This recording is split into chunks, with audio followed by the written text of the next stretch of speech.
전 세계 자동차 업계를 뒤흔든 초유의 사태가 발생했습니다. 프리미엄 브랜드의 상징인 벤츠가 화재 앞에서 무너진 사건, 그날 이후 모든 시선은 단 하나의 질문에 집중됐습니다. 원가 절감을 위한 위험한 선택이었는가, 아니면 안전체계의 근본적 붕괴였는가. 독일의 벤츠는 결국 전 세계 앞에서 책임을 인정하고 대한민국의 최첨단 배터리를 채택하는 결정을 내렸습니다. 글로벌 자동차 안전 패러다임을 뒤바꾼 이 사건의 전말을 지금부터 전해드립니다. 제 이름은 데이비드 웨스트입니다. 메르세데스 벤츠에서 최고 안전 책임자로 일하고 있으며 지난 30년간 차량의 안전성을 확보하는 일을 해왔습니다. 그동안 저희 차량이 세계에서 가장 안전하다고 믿어왔고 그 믿음에 따라 일해왔습니다. 그 점에 대해선 늘 자부심을 갖고 있었죠. 하지만 오늘 아침 그 믿음이 송두리째 흔들리는 사건을 마주하게 됐습니다. 언제나처럼 독일 슈투트가르트에 위치한 본사로 출근하고 있었습니다. 창문을 통해 햇살이 들어오고 있었고 몇 가지 보고서를 검토하고 회의에 참석하면 되는 평범한 화요일이라고 생각했죠. 특별할 것 없는 그저 평온한 하루였습니다. 그러나 책상 위에 놓인 한 통의 긴급 보고서가 그날을 완전히 바꿔놓았습니다. 서류를 집어들고 읽기 시작하자마자 마치 트럭에 들이받친 듯한 충격이 밀려왔습니다. 첫 문장이 이랬습니다. 메르세데스 벤츠 EQ 전기차 인천 지하 주차장에서 화재 발생. 손이 떨리기 시작했고 문장 하나하나가 온몸을 짓누르듯 무겁게 다가왔습니다. 보고서에는 현장 사진도 첨부되어 있었습니다. 그 사진을 보는 순간 속이 울렁거렸습니다. 분명 과거엔 저희가 만든 차량이었을 그 물체는 이제 타버린 철제 덩어리와 검은 연기만을 남기고 있었습니다. 차량은 완전히 소실되었고 메르세데스 벤츠의 상징이자 자부심이었던 삼각별 로고마저 형체를 알아볼 수 없을 정도로 녹아 있었습니다. 손에 든 커피를 더 이상 마실 수도 심지어 제대로 숨조차 쉴 수 없었습니다. 30년간 이 브랜드의 안전을 지켜왔다고 자부해왔습니다. 평생을 바쳐 쌓아올린 명성과 신뢰였죠. 특히 가족들의 생명을 지켜주는 차라고 믿고 있었습니다. 그런데 단 한순간에 그 모든 노력이 무너지는 느낌이 들었습니다. 이 화재가 단순한 사고가 아니라 모든 것을 뒤흔들 사건이라는 예감이 들었습니다. 그때부터 휴대전화가 끊임없이 울리기 시작했습니다. 전화와 문자가 쏟아졌고 수신자 목록에는 CNN, BBC, 로이터 같은 글로벌 언론사들이 눈에 띄었습니다. 독일의 주요 언론사들도 연락을 해왔습니다. 모두가 이번 화재에 대한 입장을 요구하고 있었습니다. 기자 중 한 명의 전화를 받았을 때 그의 질문은 예리했고 제 가슴을 찔렀습니다. 메르세데스 벤츠 같은 프리미엄 브랜드에서 어떻게 이런 사고를 막지 못했습니까? 당신들이 자랑해온 안전기술은 어디에 있었습니까? 이 사태에 대해 어떻게 책임지실 겁니까? 질문 하나하나가 칼날처럼 날카롭게 파고들었습니다. 최대한 침착하게 답변하려 했지만 내면에서는 이미 패닉 상태였습니다. 매일 수백만 명의 고객이 저희 차량을 운전하고 있고 그들은 우리를 믿고 가족의 안전을 맡기고 있습니다. 하지만 그 신뢰가 한순간에 무너져 버렸던 겁니다. 전화를 끊고 조용히 앉은 채 과거 배터리 공급업체를 선정했던 순간들을 떠올리기 시작했습니다. 전기차 시대가 본격화되면서 배터리 공급사를 결정해야 했던 시점이었습니다. 당시 우리는 세 가지 요소를 고려했죠. 가격, 기술력, 그리고 안전성. 그런데 스스로에게 물었습니다. 과연 우리는 정말 안전을 최우선에 두고 선택했는가? 아니면 비용 절감이 더 중요했던 건 아닐까? 곧 이사회 회의가 예정되어 있었습니다. 모든 고위 임원들이 참석하는 자리였고 그들은 명확한 설명을 요구할 것이었습니다. 자리에서 일어나 긴 복도를 걸어 회의실로 향했습니다. 그날따라 복도는 유난히 길게 느껴졌고 발걸음 소리가 바닥에 메아리 쳤습니다. 벽에 걸린 저희 차량들의 사진들 아름답고 안전한 차들이었지만 이제 그 이미지조차 의심스러워 보였습니다. 회의실 문을 열었을 때 평소와는 전혀 다른 분위기가 감지됐습니다. 항상 자신감 넘치고 활기찼던 임원들은 조용했고 그들의 표정엔 깊은 불안이 묻어나 있었습니다. 미하엘 피셔가 먼저 말을 꺼냈습니다. 목소리엔 떨림이 있었습니다. 데이비드, 어떻게 대응할 건가? 주가가 이미 5%나 떨어졌어. 회의실을 둘러보니 모두 뛰어난 전문가들이었지만 오늘만큼은 방향을 잃은 듯한 얼굴들이었습니다. 저는 깊게 숨을 들이쉬고 말했습니다. 지금은 변명을 할 때가 아닙니다. 이번 화재의 정확한 원인을 반드시 밝혀내야 합니다. 그리고 이런 사고가 다시는 발생하지 않도록 조치를 취해야 합니다. 한 가지 여러분께 꼭 묻고 싶습니다. 당시 배터리 공급업체를 선정할 때 가장 중요한 기준이 과연 무엇이었습니까? 비용 절감이었습니까? 기술력이었습니까? 아니면 정말로 안전이 최우선이었습니까? 회의실은 더욱 정적에 휩싸였습니다. 아무도 대답하지 않았지만 그 질문의 의미는 모두가 알고 있었을 겁니다. 결국 우리는 안전을 최우선으로 삼지 않았다는 것을 말이죠. 회의실 안쪽 큰 창가로 걸어가 밖을 내다봤습니다. 길 건너편 건물에는 메르세데스 벤츠의 삼각별 로고가 걸려 있었습니다. 한때는 그 로고를 볼 때마다 자부심이 생겼습니다. 그러나 지금은 그 무게가 버겁게 느껴졌습니다. 저는 그 로고를 바라보며 스스로에게 다짐했습니다. 우리가 어떤 선택을 했는지 반드시 밝혀낼 것이며 모든 배터리 공급업체를 직접 검토하고 공급망 전반을 다시 점검하겠다고 결심했습니다. 시간과 비용이 얼마나 들든 상관없이 이 문제를 반드시 바로잡겠다고 말이죠. 회의는 계속되고 있었지만 제 머릿속은 이미 해결 방안을 찾는 데 집중되어 있었습니다. 제 커리어에서 가장 어려운 도전이 될 것이라는 것을 직감했지만 동시에 가장 중요한 일이라는 확신도 있었습니다. 그날 저녁 사무실에 남아 늦은 시간까지 일본 배터리 제조사들에 대한 보고서를 검토했습니다. 파나소닉, 소니, 히타치 등 주요 업체들의 자료를 하나씩 살펴보았습니다.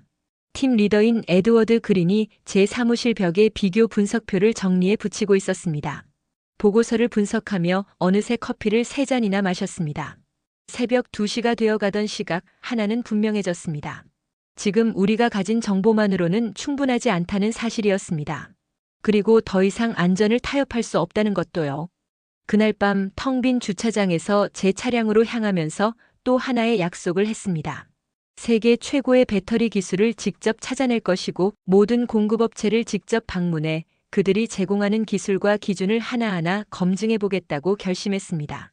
한국에서 발생한 이번 화재는 분명 비극적인 사건이었습니다. 그러나 어쩌면 이 일이 우리를 더 나은 방향으로 이끌 수도 있겠다는 생각이 들었습니다.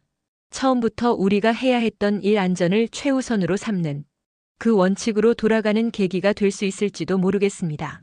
그때는 알지 못했지만 이 화재가 결국 저를 전 세계로 향하게 만들 것이었습니다. 비즈니스에 대한 시각, 안전에 대한 가치, 그리고 외형에만 의존하던 판단 기준들을 완전히 바꾸게 만들 일이었죠. 하지만 그건 내일의 이야기입니다. 오늘은 단지 모든 것이 달라졌고 이제는 되돌릴 수 없다는 것만을 실감하고 있었을 뿐입니다. 화재가 발생한 그 주는 제 인생에서 가장 길고 힘든 일주일이었습니다. 잠을 제대로 잘 수 없었죠. 눈을 감기만 하면 보고서에 담긴 그 타버린 차량의 사진이 떠올랐습니다. 더 이상 지체할 수 없었습니다. 반드시 더 나은 배터리 공급업체를 찾아야 했죠. 하지만 어디서부터 시작해야 할지 막막하기만 했습니다. 결국 저희가 가지고 있는 모든 자료를 처음부터 다시 검토하기로 결심했습니다. 매일 밤 늦은 시간까지 사무실에 남아 자료를 분석했죠. 팀 리더인 에드워드 그린도 함께였습니다. 그는 일본 주요 배터리 제조사들에 대한 정보를 차트로 정리해 제 사무실 벽에 붙여두었습니다. 파나소닉, 소니, 히타치 모두 이미 업계에서 오랜 역사를 가진 기업들이었습니다. 그래프와 숫자들을 들여다보며 커피를 연거푸 마셨습니다. 3번째 잔을 마시던 무렵 하나의 확신이 들었습니다. 지금 저희가 확보한 배터리 기술로는 충분한 수준의 안전을 담보할 수 없다는 것이었죠. 또 다른 화재가 발생하도록 놔둘 수는 없었습니다. 더 이상 안전을 타협하지 않겠다는 다짐을 굳혔습니다. 첫날 밤 에드워드와 저는 새벽 2시까지 자리를 지켰습니다. 다양한 테스트 결과와 가격, 기술 사양을 분석하던 중 의문점이 떠올랐습니다. 일본 기업들의 기술 수준이 높긴 했지만 과연 지금 상황에 충분히 부합하는지는 확신할 수 없었습니다. 특히 고온 환경에서의 안정성에 대한 문제가 계속 마음에 걸렸습니다. 일주일 후 구매팀 전체를 대상으로 긴급 회의를 소집했습니다. 목적은 명확했습니다. 현재 사용 중인 배터리 공급업체의 대안을 찾는 것이었죠. 에드워드는 일본 기업들의 자료를 정리해 발표했습니다.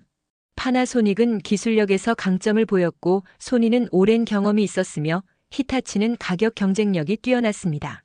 그러나 문제는 고온 테스트 결과에 있었습니다. 그래프를 보면 섭씨 40도를 넘는 순간 배터리 셀 간의 온도 편차가 커지기 시작했습니다. 일부 셀은 매우 뜨거워지는 반면 다른 셀은 비교적 낮은 온도를 유지하고 있었죠. 이는 셀 간의 열 불균형을 의미하며 결국 화재로 이어질 수 있는 심각한 위험 요인이었습니다. 저는 고개를 저으며 팀에 말했습니다. 더운 날씨에 셀 간 온도 차이가 이 정도로 크다면 또 다른 화재가 발생할 가능성이 높습니다. 이 배터리들을 사용하면 인천과 같은 상황이 다시 벌어질 수 있습니다. 회의실은 정적에 휩싸였습니다. 모두가 문제의 심각성을 인지하고 있었지만 오랜 기간 협력해온 일본 기업들을 부정한다는 것이 쉽지 않았던 겁니다. 그 순간 에드워드가 예상치 못한 제안을 꺼냈습니다. 회의 말미에 제가 한 번도 진지하게 고려해 본 적 없는 회사를 언급했죠. 바로 한국의 LG에너지솔루션이었습니다. LG에너지솔루션이라고요? 되묻지 않을 수 없었습니다. 그건 텔레비전이랑 냉장고 만드는 그 LG 말인가요? 에드워드는 고개를 끄덕이며 말했습니다. 맞습니다. 하지만 이제는 전기차 배터리 사업도 적극적으로 하고 있습니다. 최근에는 46 시리즈라는 새로운 배터리 기술을 개발했는데 수치상으로는 매우 인상적입니다. 의심이 들었습니다. 가전제품을 만드는 회사가 과연 자동차의 복잡한 안전 요건을 제대로 이해할 수 있을까 싶었죠. 제 머릿속에 있던 LG는 냉장고와 세탁기를 만드는 브랜드였으니까요. 그러나 에드워드는 그들의 기술에 대한 상세 자료를 가져왔습니다. 46 시리즈 배터리는 기존 배터리에 비해 에너지 밀도가 5배 이상 높았고 내부에는 벌집 구조가 적용되어 있었습니다. 방향성 벤팅 시스템과 CAS 같은 첨단 기술도 함께 도입되어 있었죠. 수치는 분명 인상적이었습니다. 하지만 여전히 고민이 많았습니다. 정말로 이 회사가 파나소닉이나 소니처럼 자동차 분야에서 신뢰할 수 있는 기술력을 갖추었을까요? 저는 당장의 결정을 유보하고 원래 계획대로 일본의 기업들을 먼저 직접 방문하기로 했습니다. 업계에서 오랜 기간 인정을 받아온 이들 기업의 기술을 눈으로 확인해 봐야겠다는 판단이었습니다.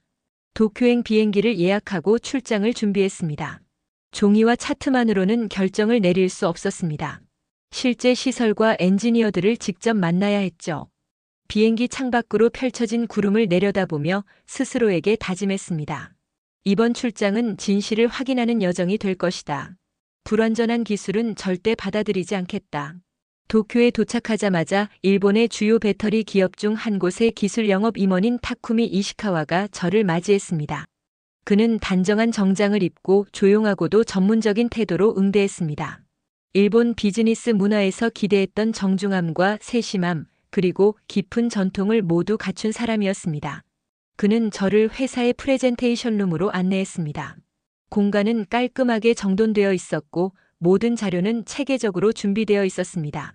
기업의 역사, 기술력, 업계 내 입지에 대한 프레젠테이션이 이어졌습니다. 하지만 제가 가장 주목한 부분은 따로 있었습니다. 극한 환경에서의 배터리 성능 즉 고온 테스트 결과였습니다. 그래프를 확인해 보니 처음엔 성능이 준수해 보였습니다. 그러나 자세히 들여다보자 익숙한 문제가 다시 드러났습니다. 섭씨 40도를 넘는 지점부터 셀 간 온도 차이가 뚜렷해지기 시작한 겁니다. 어떤 셀은 45도까지 상승했지만 다른 셀은 38도에 머물러 있었습니다. 이 정도의 열 불균형은 명백히 위험한 신호였습니다. 저는 직접 질문했습니다. 한국의 여름 기온은 종종 40도를 넘습니다. 차량 내부 온도는 50도를 초과할 수도 있죠. 이런 조건에서 귀사의 배터리가 동일한 문제를 일으킬 가능성은 없을까요? 이시카와 씨는 극한 테스트는 어디까지나 이론상 시나리오일 뿐이라며 일반적인 운행 조건에서는 그런 온도가 발생하지 않는다고 설명했습니다. 그러나 저는 이미 그와 같은 상황에서 무슨 일이 벌어지는지를 목격한 바 있었죠. 다시는 그런 위험을 감수할 수 없었습니다. 3일간의 미팅 끝에 일본 기업들의 배터리는 결국 답이 아니라는 결론을 내릴 수밖에 없었습니다. 기술적 성취는 분명했지만 고온 환경에서의 안정성이라는 가장 중요한 기준을 충족하지 못했습니다. 실망은 컸지만 패배감은 없었습니다. 적어도 하나의 가능성을 직접 검증해 제외할 수 있었으니까요. 독일로 돌아온 후 일본 업체들과의 협상이 실패로 끝났음을 담은 보고서를 작성했습니다. 이 보고서는 막스 슈미트가 아니라 더 개방적인 태도를 가진 알렉산더 스미스에게 전달하기로 했습니다. 알렉산더는 보고서를 다 읽고 난 뒤 흥미로운 제안을 했습니다. 데이비드 에드워드가 언급했던 그 한국 회사 LG에너지솔루션에서 초청장을 보내왔습니다. 본인들의 기술을 직접 보여주고 싶다고 하네요. 전면적인 데이터 공유도 약속했습니다. 오랜 시간 고민했습니다. 한국을 방문한다는 것은 제가 그간 진지하게 고려하지 않았던 회사를 공식적으로 검토하겠다는 의미였습니다. 또한 최고의 배터리는 반드시 전통적인 자동차 강국에서 나온다는 제 선입견과 마주해야 하는 일이기도 했습니다. 하지만 이제 선택의 여지가 없다는 것을 명확히 깨달았습니다. 일본 기업들은 제 기준을 충족하지 못했습니다. 지금 가장 중요한 것은 진정으로 안전한 기술을 찾아내는 일이었습니다. 결국 마음을 굳혔습니다. 직접 기술을 보기 전에는 어떤 결론도 내릴 수 없습니다. 이번 주에 한국 LG에너지솔루션을 방문하겠습니다. 여행을 준비하면서 열린 마음을 가지려 노력했습니다. 어쩌면 집에 있는 냉장고를 만든 회사가 우리 차량에 필요한 배터리도 만들 수 있을지 모른다는 생각이 들었죠. 과거의 인식이 틀렸을 가능성도 받아들여야 했습니다. 짐을 싸고 또 하나의 출장길에 나섰습니다. 이번엔 전통적인 자동차 산업의 중심지가 아닌 전자제품과 스마트폰 산업으로 잘 알려진 국가였습니다. 그때는 몰랐지만 이 여정은 제가 배터리 기술이라는 분야에 대해 가지고 있던 모든 인식을 완전히 바꾸는 계기가 될 것이었습니다. 때로는 가장 뛰어난 해답이 가장 예상하지 못한 곳에서 나오기 마련이니까요. 독일에서 한국까지의 비행은 길고 지루했습니다. 그 긴 시간 동안 저는 계속해서 제 자신에게 묻고 있었습니다. 지금 내가 과연 무엇을 하고 있는 걸까? 정통 자동차 배터리 제조사들이 풀지 못한 문제를 과연 그들이 해결할 수 있을까 하는 의문을 품은 채 말이죠. 처음엔 말도 안 되는 생각처럼 느껴졌습니다. 하지만 일본에서의 출장 경험이 제 생각을 바꾸어 놓았습니다. 추측만으로는 아무것도 판단할 수 없다는 사실, 반드시 직접 확인해야 한다는 교훈을 얻었던 것이죠. 비행기가 인천국제공항에 착륙하던 순간 묘한 긴장감이 밀려왔습니다. 바로 이 도시에서 메르세데스 벤츠 EQ 전기차 화재 사건이 발생했었기 때문입니다. 모든 것이 잘못되기 시작한 장소를 지나쳐가야 하는 기분은 결코 가볍지 않았습니다. 공항에서는 LG 측에서 보낸 차량이 저를 맞이했습니다. 서울로 이동하는 동안 창밖을 바라보며 한국이라는 나라의 첫인상을 천천히 받아들였습니다. 독일과는 전혀 다른 모습이었죠. 높은 아파트들이 빽빽하게 들어서 있었고 도시 곳곳에는 공사 중인 건물들과 타워 크레인이 즐비했습니다. 활기차고 빠르게 움직이는 도시였습니다. 변화와 성장이 이곳의 일상처럼 느껴졌습니다. 운전 중 곳곳에서 LG 사이언 스파크라는 표지판이 눈에 들어왔습니다. 단순한 가전제품 회사의 이미지와는 전혀 다른 모습이었습니다. 현대적이고 웅장한 디자인은 진정한 기술 기업의 상징처럼 보였습니다. 마곡 연구센터에 도착했을 때 예상보다 훨씬 큰 충격을 받았습니다. 유리와 철제 구조로 이루어진 대규모 시설은 마치 미래에서 온 것처럼 느껴졌습니다. 텔레비전과 냉장고를 생산하는 회사라고는 도저히 상상할 수 없는 규모와 분위기였습니다. 로비에 들어서자 벽면을 가득 채운 대형 디스플레이들이 눈에 들어왔습니다. 실시간으로 연구 데이터와 그래프들이 업데이트되고 있었고 과학자들과 엔지니어들은 토요일 오전임에도 불구하고 분주하게 연구에 몰두하고 있었습니다. 곧이어 한 직원이 저를 안내하며 설명했습니다. 저희 연구원들은 주말에도 근무합니다. 기술 개발에는 시간이 정해져 있지 않거든요. 오직 더 나은 결과만을 생각합니다. 이 모습은 독일의 연구 환경과는 사뭇 달랐습니다. 대부분의 연구소가 주말에는 조용한 분위기였으니까요. 하지만 이곳은 24시간 가동되는 혁신의 현장이었습니다. 엘리베이터를 타고 15층에 도착하자 지금까지 방문했던 어떤 연구소보다도 인상적인 장면이 펼쳐졌습니다. 광활한 공간에는 제가 한 번도 본 적 없는 첨단 장비들이 빼곡히 배치되어 있었고 각 기기는 극한의 조건에서 배터리를 테스트하거나 손상된 상황을 시뮬레이션하는 실험을 수행하고 있었습니다. 수백 개의 실험 데이터가 동시에 컴퓨터 화면에 실시간으로 표시되고 있었죠. 연구원들은 흰 가운을 입고 각자의 실험에 몰두하고 있었습니다. 실험실은 정적 속에서도 에너지가 가득 느껴졌습니다. 이곳이 단순한 가전회사의 한 부서라고는 도저히 믿기 어려웠습니다. 이윽고 김민정 박사를 만났습니다. 배터리 셀 설계를 전문으로 하는 선임 연구원이었습니다. 그녀는 독특한 형태의 배터리 모듈을 손에 들고 있었는데 육각형 벌집 모양의 구조였습니다. 김 박사는 차분하고 명확한 언어로 46 시리즈 배터리 기술을 설명하기 시작했습니다. 이 벌집 구조를 보시면 셀들이 육각형으로 배열되어 있습니다. 이 구조는 열을 고르게 분산시켜 하나의 셀만 과열되지 않도록 설계됐습니다. 그녀는 컴퓨터 화면에 도표를 가리켰습니다. 육각형 패턴이 어떻게 고온의 셀로부터 열을 주변 셀로 확산시키는지를 시각적으로 보여주었습니다. 기술적 개념이 명확하게 전달됐고 그 설계 철학에 깊이 감탄하게 됐습니다. 이어 그녀는 제가 들어본 적 없는 방향성 벤팅 시스템을 소개했습니다. 배터리 셀이 과열되기 시작하면 내부 압력과 열을 방출해야 합니다. 기존의 배터리는 이 열과 가스를 사방으로 내보내면서 주변 셀들의 추가적인 위험을 유발할 수 있었죠. 하지만 저희 시스템은 열과 가스를 오직 위쪽으로만 방출하도록 설계되어 있습니다. 단면도를 통해 설명은 더 명확해졌습니다. 이 기술은 셀 간 연쇄 화재를 막는 데 중요한 역할을 하고 있었습니다. 제가 일본 기업의 배터리에서 목격했던 치명적 단점을 정확히 해결하고 있었던 겁니다. 그녀는 이어서 CAS 기술도 설명했습니다. 이 시스템은 셀 내부 압력을 효율적으로 분산시켜 특정 부위에 과도한 스트레스가 집중되지 않도록 하는 기술이었습니다. 김 박사는 마지막으로 인상 깊은 말을 덧붙였습니다. 이 모든 기술은 지난 10년간 수많은 실패를 거쳐 개발된 결과입니다. 수천 번의 실패가 있었지만 그 실패가 오늘의 기술로 이어졌습니다. 저희는 실패를 숨기지 않고 반드시 배움의 기회로 삼습니다. 그 말은 제가 몸담고 있는 자동차 업계의 문화와는 전혀 달랐습니다. 대부분의 기업은 실패를 부끄러워하고 감추려 하죠. 하지만 이곳은 실패를 기반으로 혁신을 이루고 있었습니다. 이후 견학은 계속됐습니다. 김 박사는 지구상의 모든 환경을 재현할 수 있는 시뮬레이션 챔버를 소개했습니다. 사하라 사막의 고온부터 남극의 혹한, 열대우림의 고습 환경까지 설정이 가능한 시스템이었죠. 우리는 한국의 여름, 캐나다의 겨울, 브라질의 열대 환경 등 전 세계 어느 곳에서도 배터리가 안전하게 작동하는지를 테스트합니다. 그녀의 말처럼 기술자들은 배터리 팩을 섭씨 50도로 설정한 챔버에 넣고 실제 전기차 주행을 시뮬레이션하고 있었습니다. 컴퓨터 화면에는 셀별 온도 변화가 실시간으로 표시되고 있었고 외부 온도가 50도임에도 불구하고 셀 간 온도 차이는 2도 이내로 유지되고 있었습니다. 제가 일본에서 봤던 문제는 이곳에 존재하지 않았습니다. 하루 종일 김 박사와 그녀의 팀은 각종 실험을 보여주었습니다. 과충전, 진동, 물리적 손상 등 다양한 상황에서의 배터리 반응을 확인할 수 있었습니다.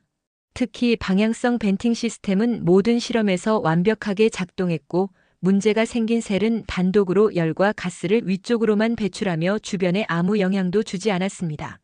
이 모든 데이터를 직접 확인한 후 LG 에너지 솔루션이 우리가 직면한 기술적 과제를 해결할 수 있는 능력을 갖추었다는 확신이 들었습니다. 하지만 마지막으로 확인해야 할 부분이 남아 있었습니다. 바로 실제 환경에서의 테스트였습니다. 김 박사는 다음 일정을 제안했습니다. 내일 애리조나 사막에 있는 저희 테스트 트랙을 방문하시죠. 이곳은 세계에서 가장 뜨거운 환경 중 하나이며 실제 차량 주행을 통해 배터리를 검증하고 있습니다. 저는 즉시 동의했습니다. 실험실의 데이터만으로는 완전한 판단이 어려웠습니다. 극한의 자연 조건 속에서 실제 차량이 어떻게 작동하는지를 반드시 확인해야 했습니다. 그날 밤 서울의 호텔방에서 오늘 하루를 되짚어 보았습니다. LG 에너지 솔루션은 제가 상상했던 가전제품 기업의 모습과는 완전히 달랐습니다. 기술력, 연구 철학, 실험 환경 모든 면에서 경쟁사들을 앞서고 있었고 무엇보다 중요한 실패를 두려워하지 않는 태도가 인상 깊었습니다. 그동안 저는 큰 오해를 하고 있었던 겁니다. 텔레비전을 만드는 회사가 첨단 전기차 배터리를 만들 수 없을 것이라 단정지었죠. 하지만 오늘 하루 동안 제가 직접 본 것들은 그 모든 선입견을 부수기에 충분했습니다. LG는 인천 화재 사고의 근본 원인을 해결할 수 있는 기술을 보유하고 있었습니다. 벌집 구조는 열 집중을 막아주었고 방향성 벤팅 시스템은 연쇄 화재를 방지했으며 CAS 기술은 내부 압력으로 인한 위험을 줄여주고 있었습니다.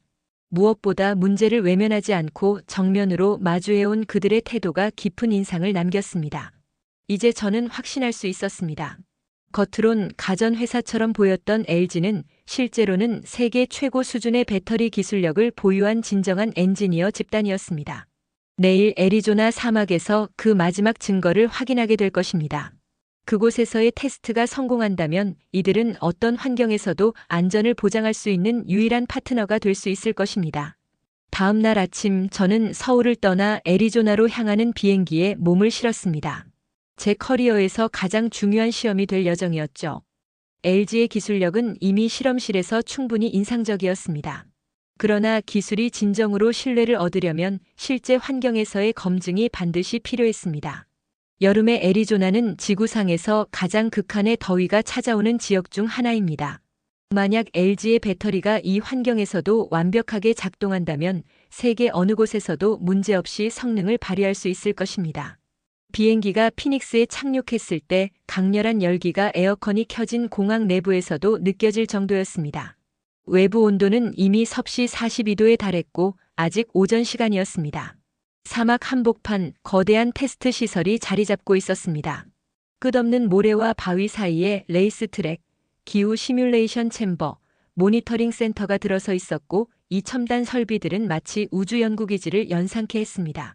두꺼운 단열벽으로 지어진 건물들, 통신용 위성 안테나, 다방향으로 뻗은 도로망까지 이곳은 단순한 테스트장이 아니라 최첨단 실험 환경 그 자체였습니다. 이미 도착해 있던 김민정 박사와 연구팀이 저를 맞이했습니다. 그들 곁에는 LG의 46 시리즈 배터리가 탑재된 전기차가 준비되어 있었습니다. 오늘의 테스트 대상이었죠. 김 박사가 간단하게 테스트 계획을 설명했습니다.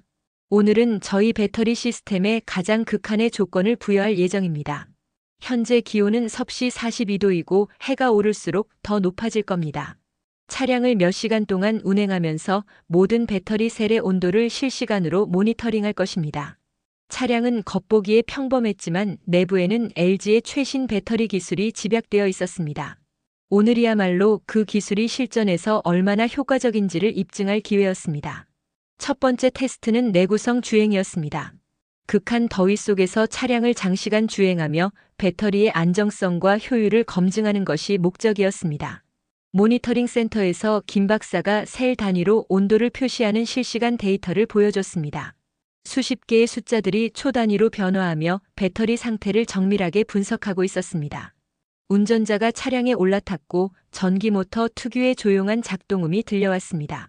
차량이 트랙을 달리기 시작했고 저는 곧바로 모니터의 수치를 주의 깊게 살폈습니다. 외부 온도는 이미 섭씨 42도였고 태양이 정오를 향해 치솟으며 기온은 계속 상승하고 있었습니다. 1시간이 경과한 후 배터리 셀 간 온도 차이는 불과 2도 이내였습니다. 이는 놀라운 결과였습니다. 제가 일본의 배터리에서 관찰했던 7도 이상의 온도 차이에 비하면 화재 위험이 획기적으로 낮아진 수준이었습니다. LG의 벌집 구조가 셀 간 열 균형을 완벽하게 유지하고 있었죠. 2시간이 지나면서 외부 온도는 섭씨 45도에 도달했고 차량 내부 온도는 50도 이상으로 치솟았을 것입니다. 그러나 배터리 시스템은 여전히 안정적인 성능을 유지하고 있었습니다. 그 모습을 보고 있는 제 자신조차 믿기 어려울 정도였습니다. 주행 거리 800km에 도달했을 때 김 박사는 배터리에 아직 30%의 충전량이 남아있다고 보고했습니다. 이 수치는 한 번의 충전으로 1000km 이상 주행이 가능하다는 뜻이었고 그것도 이 극한의 더위에서 나온 결과였습니다. 1000km 전은 저도 모르게 중얼거렸습니다. 대부분의 운전자들이 일주일에 주행하는 거리보다 더 긴 거리였고 배터리의 안정성과 효율성을 동시에 입증하는 수치였습니다. 차량이 마침내 1000km를 돌파하자 현장팀은 조용히 환호했지만 저는 다음 테스트를 더 중요하게 생각하고 있었습니다. 그것은 바로 과열 스트레스 테스트였습니다. 이번 테스트는 배터리 셀 중 하나에 인위적으로 결함을 유도해 사고 상황에서 시스템이 어떻게 반응하는지를 보는 것이었습니다. 김 박사는 사전 브리핑을 통해 설명했습니다. 이 테스트는 실제 상황을 시뮬레이션합니다. 배터리 셀 하나가 과열되는 상황을 인위적으로 만들고 저희의 방향성 벤팅 시스템이 어떻게 작동하는지 확인할 것입니다. 다른 셀로 열이 확산되지 않아야 합니다. 이 테스트야말로 LG의 기술이 인천 화재와 같은 사고를 방지할 수 있는지를 입증할 결정적인 순간이었습니다. 특수 장비를 이용해 하나의 배터리 셀을 급속히 가열했고 그 셀은 일반적인 사용 조건에서는 절대 도달하지 않을 온도까지 올라갔습니다.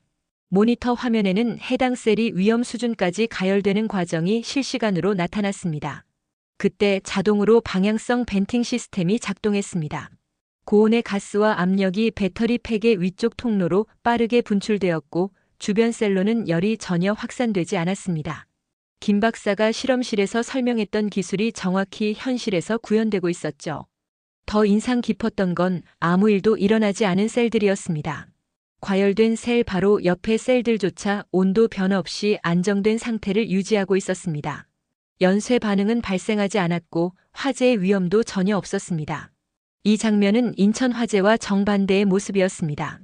그때는 하나의 과열셀이 주변 셀들을 가열시키고 다시 그 셀들이 또 다른 셀들을 가열하며 연쇄 반응이 이어졌습니다.